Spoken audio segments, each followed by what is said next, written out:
Bismillahirrahmanirrahim. Assalamualaikum warahmatullahi wabarakatuh. Selamat pagi adik-adik. Oke, jumpa lagi dengan kakak di sini. Hari ini kita akan bahas mengenai barisan bilangan Fibonacci dan barisan bilangan Pascal. Nah, apa sih barisan bilangan yang kakak sebutkan tadi? Yang pertama kita ada dua menu seperti biasa kan. Menu pertama hari ini yaitu barisan bilangan Fibonacci dan menu yang kedua adalah barisan bilangan Pascal. Nah, yang pertama itu ada barisan bilangan Fibonacci. Barisan ini pertama kali ditemukan oleh matematikawan asal Italia yang bernama Leonardo da Pisa. Nah, beliau ini hidup tahun 1175 Masehi sampai 1250 Masehi. Ya, sudah lama sekali. Nah, untuk biografi singkat atau sejarah dari beliau bisa kalian baca di buku paket kalian halaman 4. Oke ya. Oke, untuk barisan bilangan Fibonacci. Nah, ini ada barisan bilangan 01, 2, 0, 1, 1, 2, 3, 5, 8, 13 dan seterusnya. Nah, kok ini bisa disebut barisan bilangan Fibonacci, Kak? Ini agak random ya urutannya, dari 0 langsung 1 lagi, 2, 3, terus langsung 5, 4-nya kemana, Kak? Nah, kemudian 8, 13 dan seterusnya.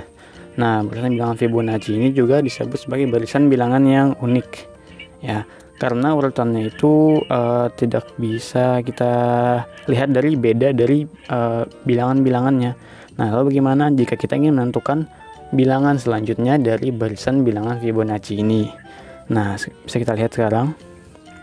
Nah, ini ada dua suku, pertama itu 0 dan 1. Ketika dua suku ini kita tambahkan, maka akan menghasilkan 1. Nah, kemudian dua suku selanjutnya 1 dan 1 kita tambahkan akan menghasilkan 2. 1 dan 2 kita tambahkan akan menghasilkan 3. 2 dan 3 kita tambahkan akan menghasilkan 5. 3 dan 5 kita tambahkan akan menghasilkan 8. 5 dan 8 kita tambahkan maka menghasilkan 13. Nah, ya kan? Kita lihat bilangan 0, 1, 1, 2, 3, 5, 8, 13 ini sama seperti bilangan di atasnya kan. Nah, sama seperti yang di atas. Ini berarti jika kita ingin menentukan barisan selanjutnya dari barisan bilangan Fibonacci, kita cukup menambahkan dua suku sebelumnya dari barisan bilangan tersebut.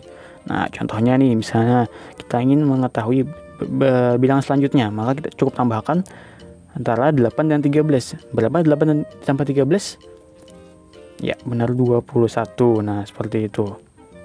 Sama. Nah, sekarang sama juga jika kita ingin mencari suku selanjutnya. Jika kita tambahkan antara 13 dan 21, maka hasilnya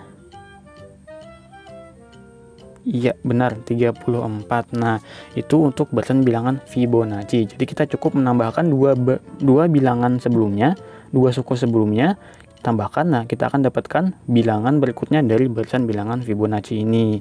Nah, lalu barisan bilangan Fibonacci juga memiliki rumus suku ke n. Nah, rumus suku ke n dari barisan bilangan ini adalah UN sama dengan UN min 1 ditambah UN min 2. Nah, yang harus diperhatikan sini adalah N-nya itu nanti N-nya berapa yang ingin kita cari, kemudian N tersebut kita kurangkan dengan 1. Nah, seperti itu. Contoh misalnya ya kan, sebenarnya kita ingin mencari U11, maka kita lihat, kita ganti N dengan 11, jadinya U dalam kurung 11 min 1 ditambah U dalam kurung 11 min 2. Kan N tadi kita ganti 11 ya, jadi 11 min 1 sama dengan 10, 11 min 2 sama dengan dikurang 2 sama dengan U9. Nah, jadi jika kita ingin mencari U11 dari barisan bilangan Fibonacci kan di atas, maka kita harus menambahkan suku ke-10 dan suku ke-9-nya. Nah, contoh misalnya kita ingin menghitung suku ke-11 dari barisan bilangan Fibonacci yang di atas ini ya kan, yang 0, 1, 1, 2, 3, 5, 8, 13, 21 dan sampai 34. Nah, ini 34 ini merupakan suku ke-10 dari barisan bilangan tersebut. Nah, suku ke-9-nya adalah 21. Jadi jika kita ingin mencari suku selanjutnya atau bilangan selanjutnya dari barisan bilangan ini, maka cukup dengan menambahkan 34 ditambah 21 ya kan. Nah, cukup dengan menambahkan bilangan yang ini dengan yang ini, maka didapatlah hasilnya 55 ya kan. 34 ditambah 21 sama dengan 55. Nah, begitu seterusnya, kemudian 55 tambah 34 dan seterusnya seperti itu ya, untuk barisan bilangan Fibonacci. Ya, sampai sini paham kan ya? Ya, sangat mudah untuk menentukan barisan bilangan Fibonacci. ya kan? Cukup tambahkan 2 suku sebelumnya dari barisan bilangan tersebut. Nah, ini dia caranya kan, tadi sudah kakak jelaskan, dengan cara menjumlahkan dua bilangan sebelumnya dari barisan tersebut. Nah, itu untuk menentukan bilangan berikutnya dari barisan bilangan Fibonacci. Nah, sampai sini paham kan ya? Oke, yang kedua ada barisan bilangan Pascal. Nah, barisan bilangan Pascal ini itu terinspirasi dari segitiga Pascal. Oh, apa sih kak segitiga Pascal itu? Segitiga Pascal itu adalah segitiga yang terbentuk dari kumpulan bilangan yang membentuk segitiga. Oh, gimana tuh kak segitiganya? Nah, ini contohnya ya. Nah, segitiga Pascal ini pertama kali ditemukan oleh matematikawan bernama Blaise Pascal. Nah, jika kalian ingin mengetahui sejarah singkat mengenai beliau, silahkan kalian cari di Google atau internet yang Blaise Pascal, ya searching aja gitu. Oke. Nah, ini contoh segitiga Pascal ya kan ya.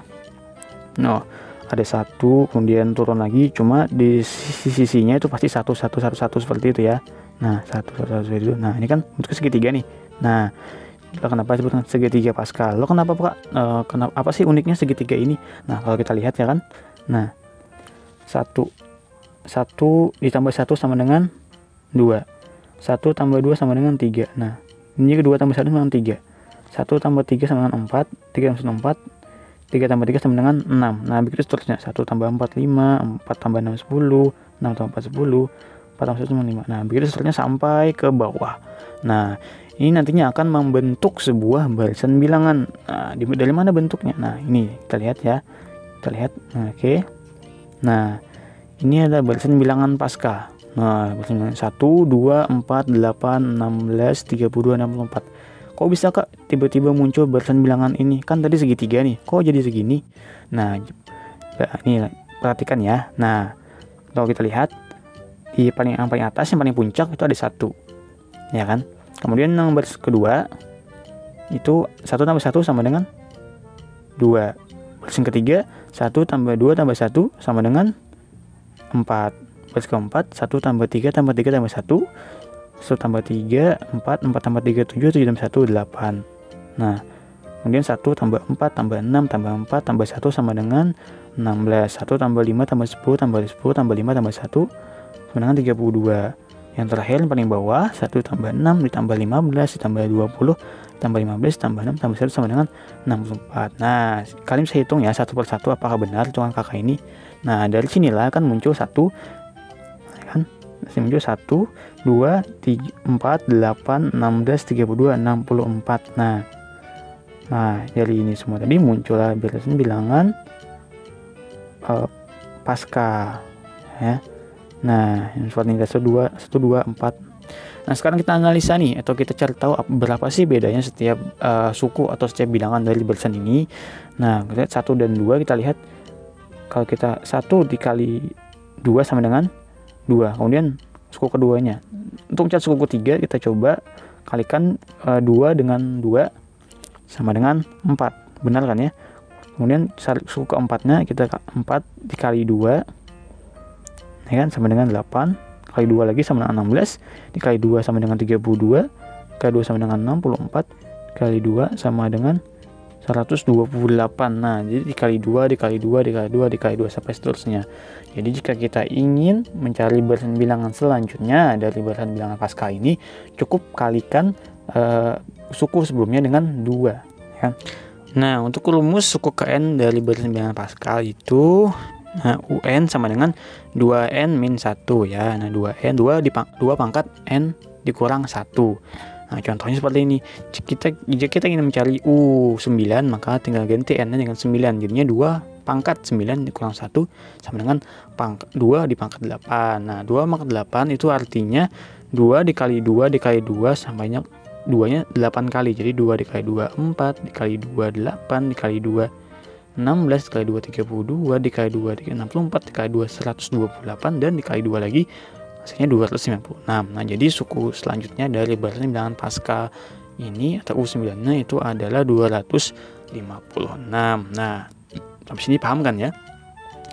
Ya, mungkin cukup sekian penjelasan dari kakak mengenai barisan bilangan Fibonacci dan barisan bilangan Pascal. Kalau ada yang ingin tanyakan, silahkan tanyakan ke kakak.